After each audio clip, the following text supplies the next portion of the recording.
Hey everybody, what's good? I was just watching the 2019 Scripps National Spelling Bee on YouTube there, and I was totally blown away. They didn't name a winner. They named 8 of them. 8 co-champions. How does that work?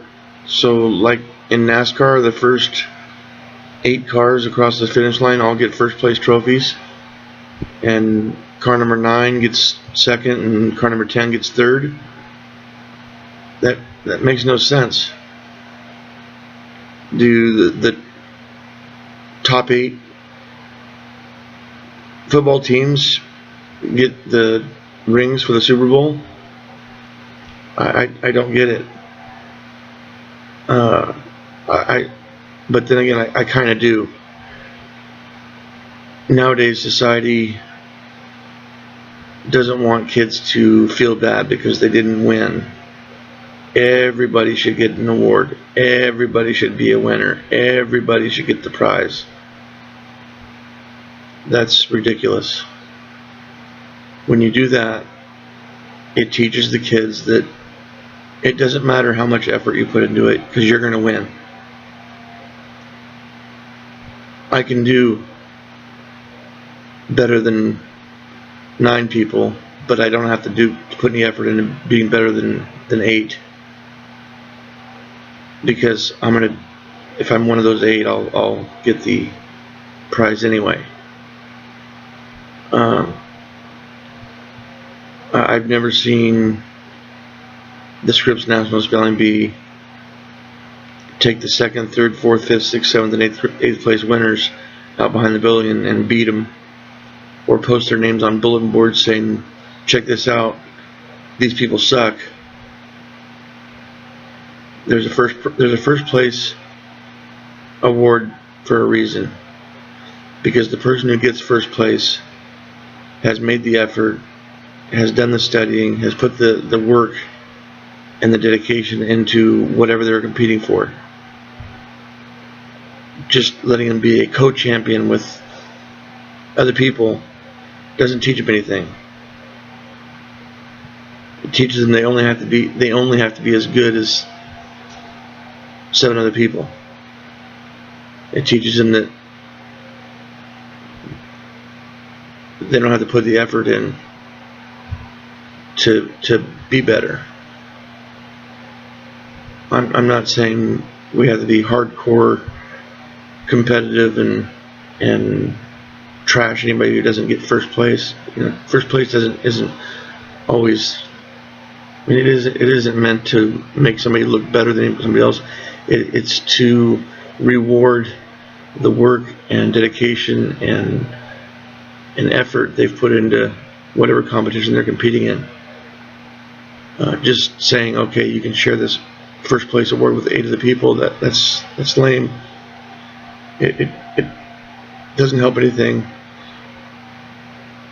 As I watched that segment of the National Spelling Bee where the 8 people got named winners, co-champions, some of the words I couldn't have spelled, but some of the words I could have.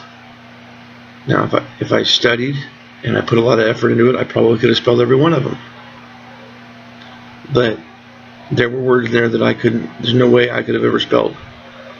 So if I go in there and I get, like, one of the words they gave was, I think it was polypus, which is the webbing between duck's feet, and it's PALAPAS or something like that. And I spelled that one, so I'm a co-champion, but the kid next to me gets bougainvillea. I can't spell that, and he did. He spelled it perfectly. So how do you decide, the difficulty of these words? I didn't, obviously I didn't study. I didn't put any effort into knowing polypus. But this kid sitting next to me would have. He'd have been studying hard, and he spelled bougainvillea correctly. Why should I win when I put no effort into it, or less? I should say, not no effort, but less effort into it than him. Why should I get first place or share first place with him when he obviously studied a little bit harder than I did? It's just we're coddling our kids, and we're teaching them that it's okay. You'll get an award anyway. You don't have to try your best. You don't have to put the effort into it, because you're going to get an award anyway.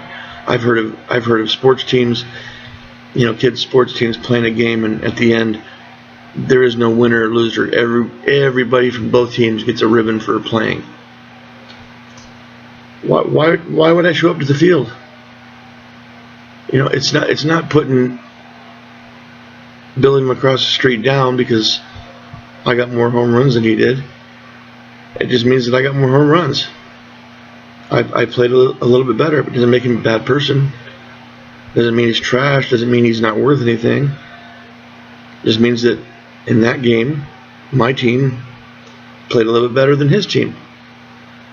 And we wonder why we deal with kids that throw spoiled fits in stores and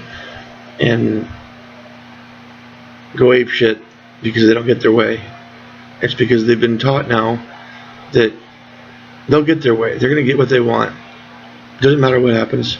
They'll get what they want. Maybe I'm behind in the times. Maybe this is I just can't see how that's right to teach for our kids. You want to win something, practice, study, work out, learn how to get a good strategy on how to do it. But get it for your merits. Get it for what you can and have done, not just because you participated. That's not teaching anybody anything, other than, I think it's a lesson that we don't want to be learned.